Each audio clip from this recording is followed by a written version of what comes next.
to Never Mind the Buzzcocks. So the series is turning out to be a ratings smash, but the BBC are concerned that we're not appealing to the all-important 34 to 60 demographic. But I'm not about to stop panicking about that. There's no need. Is there, my good friend Phil Collins? I love Phil Collins.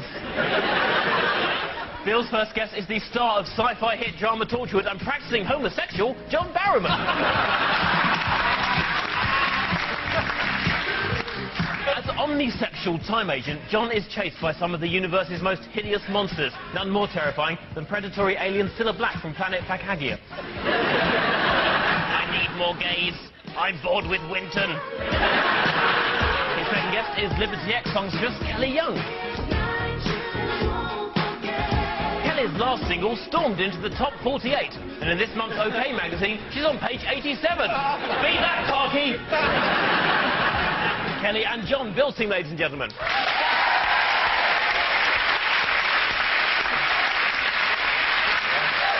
Phil's first guest is pop star and tormented genius Daniel Bedingfield. After he nearly died in a car crash, Daniel's friends threw a Daniel Bedingfield's Not Dead party, although he was a little bit concerned to see the room was packed with revellers and the "not" had been drawn on the banner in biro. Phil's second guest is only music-loving comedian, writer and broadcaster Robin Ince. Robin appears as a talking head on a lot of TV list shows. Incidentally, he was number 47 on the list of people we tried to get on this week. Robin and Daniel, Phil's team, ladies and gentlemen.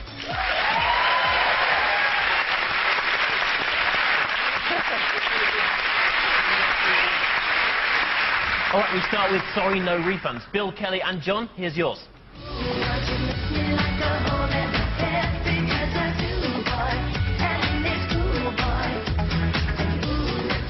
Could you seductively walk around a mic stand behind enemy lines?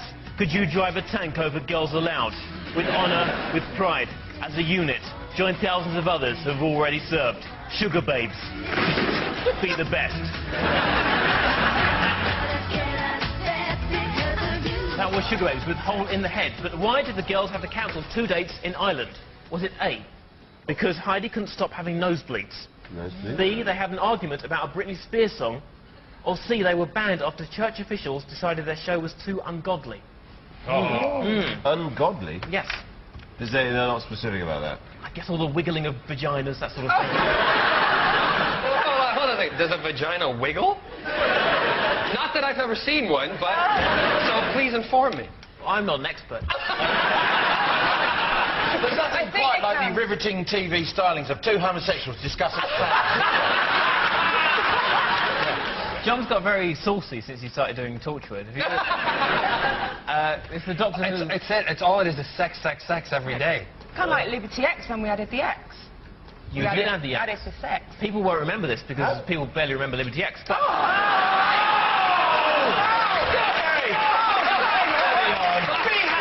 Don't take that from this. Anyway, the Sugar Babes. Are you fans of the Sugar Babes? I couldn't even tell you their names. It's kind of like a game of Guess Who, where you put one down, put Siobhan down, and then you bring Mutty up, and then take Mutty up. Mutty? Dick Dastardly in the front, Muttley in the back, and Penelope Pitstop. It's the Way Out Wacky Races. I just remembered watching you Live and Kicking. It came back to me. Oh, thank you. That makes me feel really young now. You look so young, though, Thank John you Barrowman. very well, yeah. I mean, you're 39, right? Yes. You look like you haven't aged in 15 years. That's what the TARDIS does to you. You sure it isn't the Botox? Well, excuse me a moment. Yeah, no, fine. The marrow bone from goats as well, that's good, isn't it? Have you? Just... Have I sucked marrowbone from a goat? No. Okay. Well, I bet you could. I bet I could, too. It's all natural? You just It's all naturally... natural, yeah, it's all natural. Anyway. The Sugar Babes. What was the other thing? They had an argument about... Argument about Britney Spears' song Toxic. And the other thing was they had a nosebleed. Nosebleed. Nosebleeds, always in science fiction, or your sort of thing, it's an indication of psychic power, isn't it? That's true. Very Yeah. good. Isn't it? Yeah, yeah. Yeah. Like scanners or something. You put your head back. No, there's a message coming through. And when they fart, it's a fax. Barrowman. What? You are a man of many talents. Yes, slightly getting worried now. I saw you on that How Do You Solve a Problem Like Maria programme. You were giving an acting lesson to some of the... Would you like me to give you one? No, no. And you taught the wannabe singers lessons in how to act. We have the clip. Oh, Jesus. I'm going to say a word to you. You're going to repeat it back to me. Whatever happens, you go with the flow. Okay. All right? Listen. Listen. Listen. Listen. Listen. Listen. Listen. Listen. Listen.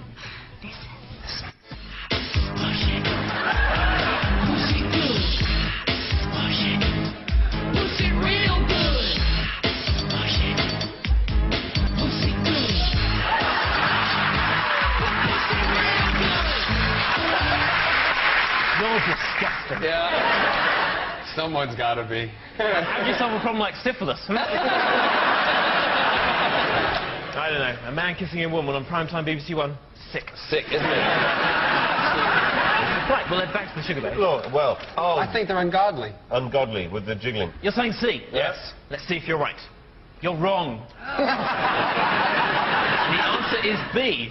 In 2004, the Sugar Babes had to cancel 2 dates in Dublin minutes before appearing on stage because bandmates Keisha and Heidi had a row about Britney Spears' song Toxic. The 2-day argument was eventually resolved when someone went on the internet and said, "You're both wrong, there's no K in Toxic." And no points there, I'm sorry. Okay, Phil, Daniel and Robin, here's one for you.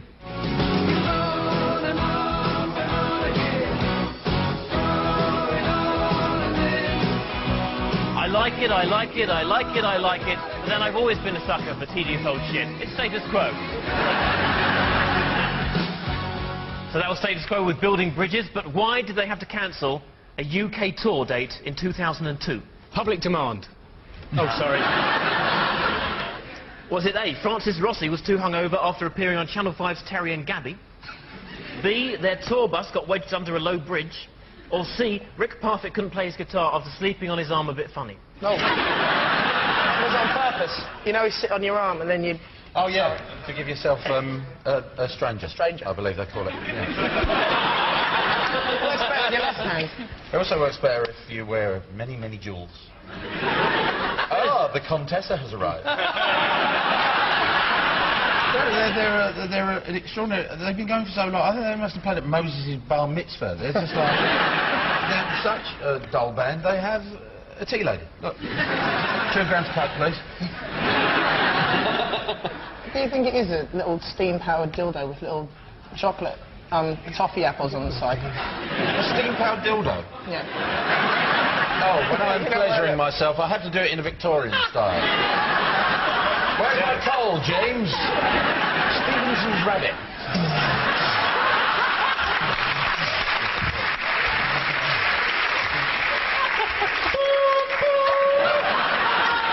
Isambard, what's under your hat? I have quite a surprise for you, my lady.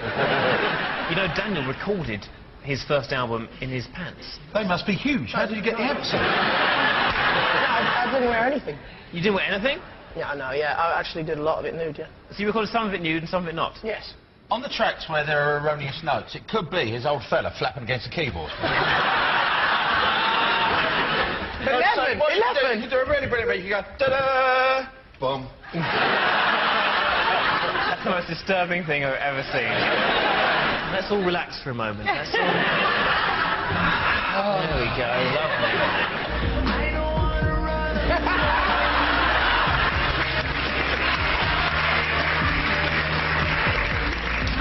So, was that one balls out, or...?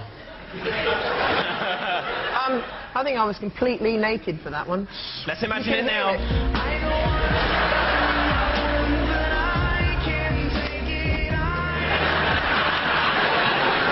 What do you reckon, what do you reckon then? I think bridge. Let's go to bridge. You're going with bridge. Let's see if you're right. You're wrong. The answer is C. Status Quo had to cancel a show in Grimsby because Rick had a trapped nerve in his arm after sleeping on it a bit funny, leaving his arm as numb as his audience. Before Top of the Pops was cancelled, Status Quo had appeared over 100 times, so it wasn't all Fern Cotton's fault. It was. And she ruined Live 8. Comedy should have been history by now. Lazy cotton.